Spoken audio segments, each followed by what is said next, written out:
let's jump into the other stuff we were alluding to here. I know you've got a lot of Right.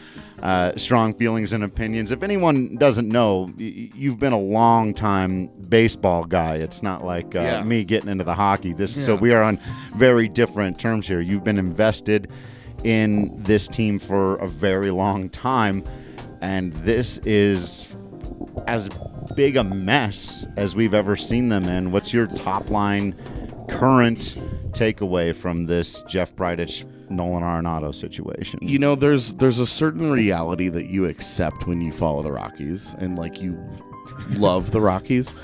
You understand that your team isn't going to win every year. You're not going to be competitive every single season. There's a certain amount of loss that you just inherently accept. And that's just part of it. I think that's part of being a baseball fan outside of the top couple of major markets that can afford to spend their way to competitiveness, or a Cardinals fan where they're just wildly competent every year. So that a bad season is like an they got weird 83 win season and voodoo. It's like, shut up. They got I know. It's just right. Yeah. We get like an 83 win season and we're kind of like, well, you know what? Had some fun at the ballpark this year. You know, and I think that's just kind of the different reality that Rockies fans live in. We understand that there's a certain level of acceptance of, I don't want to say mediocrity, but you don't, this isn't the Broncos, you know, you're not holding the organization to this really high standard because it's just never been there before. And you know that there are financial realities. You understand this is at best always going to be a mid-market franchise. Right. And at least unless there's an ownership change, but under the Munforts, at best, this will only ever be a mid-market franchise. Right. And what Bridich has done here, it's complicated because he deserves plenty of credit for a lot of things that are in place that are good. He deserves a lot of blame, I guess, for lack of a better term, for a lot of the negative things that are in that are in place, you know, and some of them, and I say this a lot on the Avs show, that I can live with aggressive mistakes. And that's what he made. He went out finally, and the Rockies went out and spent a bunch of money on free agents.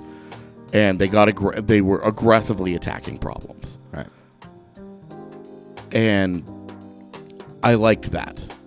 I didn't like how the money got spent, but I liked that he was aggressive, and they've all blown up in his face, and that has sucked. Some of it was very predictable. Some of it was not. But this, with Nolan, this is the most unavoidable, arrogant, and offensive thing that I think I have ever seen in Colorado sports as a Colorado sports guy. Wow. I don't think that I can. The only other thing that would compare it is when Dan Reeves drafted Tommy Maddox in the first round when John Elway was his quarterback. Yeah. And it was obvious, like, there was just a hatred there. And ultimately, who won that battle? Right. Yeah. Elway is still a demigod in this town, won Super Bowls both as a player and GM. And Dan Reeves is like, oh yeah, we remember when he was the coach and the Broncos beat him in the Super Bowl, and that felt really good because F that guy. Yeah. And that's how this should go. Except that Jeff Bridich won't get another job elsewhere.